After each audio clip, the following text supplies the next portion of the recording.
Hi, today we will explain the storyline of the movie A Beautiful Imperfection, which was released in 2024. Okay, let's get straight to the story. In 1758 in the Netherlands, a woman named Lucia, aka Galathée, was preparing to attend an event. She wore an eye mask and a hat before leaving. A little while later, she arrived at an opera house. A man named Jan van der Kamp approached her and introduced Lucia to his friend, nicknamed Il Chevalier de Seingalt. Lucia knew the man as Giacomo Casanova, her former lover. However, she kept the secret for a long time. Giacomo did not recognize the woman in front of him. He acted normally and made comments about the opera that was being performed, until John interrupted and invited her to join their country party. Back to 16 years ago, when Lucia still lived in the small town of Passiano, Italy. Are you going to the wedding? Lucia grew up in the environment of the Count and Countess Monterreal's noble servants. She herself was a servant in the house, where their daughter Adriana was to be married. The relationship between Lucia, the servants, and the Monterreal family was so good that she felt like part of their family. Lucia herself was a girl who liked to spend time in the home library reading and studying. One day, while she was reading Voltaire's work in the library, a young man named Giacomo Casanova approached her. He really liked the idea that freedom of thought was the life of the soul. She then gave the book to Giacomo so that he could read it too. They had met before when Lucia was lying relaxed under a tree. Giacomo and his brother, Francesco, asked for directions to the residence of Adriana de Monterreale. He was a student who was studying to become a priest. Although he didn't look like a priest, Giacomo just wanted to study so that one day he could reach the level of society he aspired to. After a brief introduction, Lucia had to return to work. Furthermore, she was busy serving the guests at Adriana's wedding. Lucia heard that there was a smallpox outbreak. Fortunately, the outbreak had not yet hit their area. However, smallpox had already infected 2 maids on the plantation of a friend of one of the guests. Giacomo was there. Lucia scolded him and said that the Count needed to talk to him about the church. Giacomo was very relieved because he was tired of chatting with women who tried to approach him. Lucia then asked him to come to the lakeside and swim. However, Giacomo only paid attention to her from the mainland. They returned home after dark. Giacomo offered Lucia to go to his room. At first, they talked about their respective aspirations. Lucia realized they were attracted to each other, but she wasn't sure their relationship could continue after the wedding was over. Suddenly, Giacomo's roommate, Francesco, came in and caught them. Lucia, who felt awkward, hurried away. While Giacomo had not returned to Venice, they tried to spend time together often. At Adriana's wedding, they talked about love and its role in society. Lucia realized that Adriana was not marrying for love. This opinion made Giacomo even more interested in her. Lucia then seduced Giacomo to sleep with her, but Giacomo wanted to protect Lucia's honor. If Lucia wanted him, Giacomo would marry her. However, Lucia had to wait 7 to 8 months until he gained stability in Venice. Lucia accepted the proposal with pleasure. The next day, Giacomo officially asked Lucia's father for permission to marry Lucia. Giacomo returned to Venice the next morning. He also gave Lucia a necklace as a parting gift. In the days that followed, Mrs. Adriana taught her the socialite lifestyle and mindset in preparation for moving to Venice while continuing her daily work as a servant at the castle. The Countess treated her very well like her own daughter. She even bought her a beautiful dress to wear when Giacomo came later. That night, Lucia's friend forced her to take off the dress because the Countess had smallpox, and everything she had touched had to be burned. Shortly afterwards, the Countess also died. Unfortunately, during the Countess's burning procession, Lucia also showed symptoms of smallpox. She also had to be quarantined. Her condition worsened day by day until the priest had to pray for her recovery. Thankfully, she managed to recover from the disease. However, her face was now covered with smallpox scars.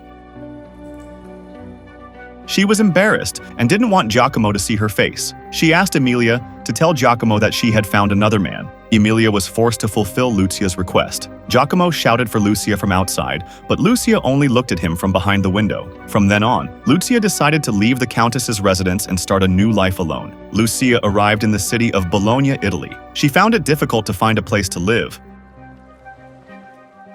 The locals were not willing to give her any information because they were afraid to see her face. Lucia continued walking along the corridor of the building until she found a friendly woman who was willing to help her. The woman asked what had brought Lucia to the city. She said she had heard about a society of intelligent women. It turned out that she had arrived at the right place. The woman then introduced her to the other members of the society. At the first meeting, they discussed profound and philosophical matters. One day, Zalid asked her what she wanted from life. Lucia liked to read, listen to other people's stories, and clean. She said she wanted to see the world, travel, learn and absorb as much as she could. Zalid invited her to travel with her. She was looking for a secretary she could talk to intelligently. Her first destination was Venice, and this made her think of Giacomo. It was Zalid who called her Galathée, which means beautiful. She also wore a theater-style mask that was trendy in Venice when she went to parties with Zalide. At her first party, Lucia was surprised to see Adriana. However, she did not admit to being Lucia. She tried to make small talk and started asking about Giacomo. Adriana did not tell her much, only warning her not to pursue Giacomo because many girls were after him and he would only break her heart. The next day, Lucia went to Francesco's painting studio. Secretly, Francesco recognized Lucia from her body language. Francesco knew Lucia's motive was to look for her brother. However, Giacomo had gone to Paris. He showed her a portrait painting of Lucia and told her that Lucia had broken his heart. Now Giacomo didn't want to deal with love and often changed partners. At night, Zalide took Lucia to a brothel owned by an acquaintance because she needed to make a living. Tired of Venice, Zalide invited her to move to Amsterdam. It was 1744. One day, Zalide confessed that she had deliberately chosen Amsterdam because she was dying. She felt that Amsterdam would be tolerant of Lucia's character after Zalide was gone. Upon hearing this, Lucia was afraid of not being able to continue living without Zalide, who had taught her so many things. However, Zalide was sure Lucia would be fine. Lucia also took care of Zalide until the end of her life. Unfortunately, the landlady then kicked Lucia out of the apartment. Without having any money or place to live, Lucia pawned the books she had, but begged that the items not be sold. After that, Lucia wandered the streets. Her only hope was to become a woman of the night in a seedy alley. Although she found it difficult to bear, it was her only chance. The first customer was unwilling to pay for Lucia's services because he didn't like her face. However, a man was willing to hire her at Spinhuis. The place was a yarn spinning factory that empowered women. Unfortunately, Lucia was not treated well there. One of the professors saw Lucia and decided to hire her as a subject for medical studies that studied the impact of smallpox on skin tissue. He also provided ointment to help treat Lucia's scars. Since then, her life has gotten a little better. She started buying materials and masks that made her more confident, until finally, she was able to redeem the books she had pawned. Back to the present, Lucia and Jan finally arrived at the party. They joined a merchant named Jameson for dinner while chatting about women's emancipation. After dinner, Giacomo asked Lucia to talk about why she wore a mask. Lucia replied that she had the right to determine what people could see of her. In this way, too, the men would be even more curious about her. Giacomo tried to flirt with Lucia, but Lucia didn't seem very interested in him. After serving Jameson, Lucia admitted that she had an appointment with another guest, who turned out to be Giacomo. He came just to make sure Lucia was willing to accompany him for 2 weeks before he returned to Paris. He insisted on winning Lucia's heart and gave up all his possessions to win her heart. He then left a box of jewelry as a gift. The next night, Lucia and Giacomo started dating. Over dinner, Lucia said that Giacomo had the opportunity to rule half of Europe. However, Giacomo claimed that his plans had gone awry. A woman had hurt him and made him change. Lucia changed the subject. She asked Giacomo to show her his seduction technique, but Giacomo never seduced. The girls liked him because of the way he treated them. In fact, he also felt he was getting a little closer to winning Lucia's heart. They promised to meet again the next night. They had dinner together the next day. While waiting for the order to come, Giacomo asked if Lucia had never been married. Lucia said that marriage was pointless. She valued her independence highly. She had her own opinion of men and marriage. Giacomo seemed offended to hear it. Lucia asked the same thing. He said that he had proposed to a woman, been accepted, and then dumped. Since then, he had learned not to let anyone else win his heart. Lucia then changed the subject by asking him to dance. They went back to Lucia's residence. However, Lucia was not ready to let her heart be open. She prevented Giacomo from approaching, then told him to leave because the next guest had arrived. She accepted Giacomo's invitation to meet him again tomorrow. They rode horses by the beach and spent time chatting. Lucia asked Giacomo to tell her about the girl who broke his heart. However, Giacomo found it difficult to talk about it. Lucia kept asking what made Giacomo love her. Giacomo said that Lucia changed the way he saw the world. Lucia saw the magic in things that others took for granted. Lucia smiled when she heard this and began to open her heart to Giacomo. They spent the night together, after which Giacomo admitted that he had to leave for Paris the next day. She was willing to wait for him to return home and send him a letter. However, in the months that followed, Giacomo did not reply to Lucia's letter. Meanwhile, Lucia was pregnant. She heard from Jameson that Giacomo was still in France, but he was busy wooing a nobleman's daughter. Hearing this, Lucia felt hurt and unfocused to the point of almost being hit by a horse-drawn carriage. Jameson then took her to Spinhuis, which suddenly reminded her of the past. It turned out that there was an old employee who still recognized her.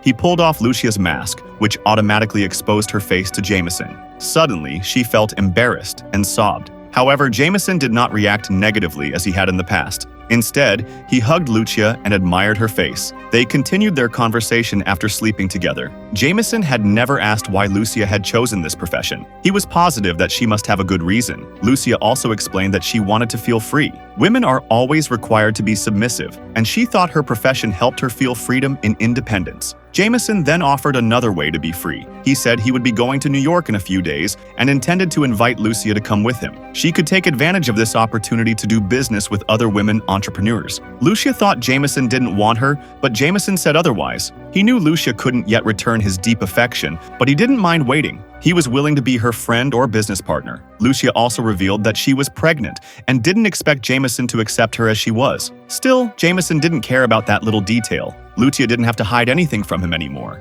Jameson gave her until next week to think about it. After the conversation, Lucia finally gave herself permission to be honest with Giacomo. In her last letter, she asked Giacomo to come and see her.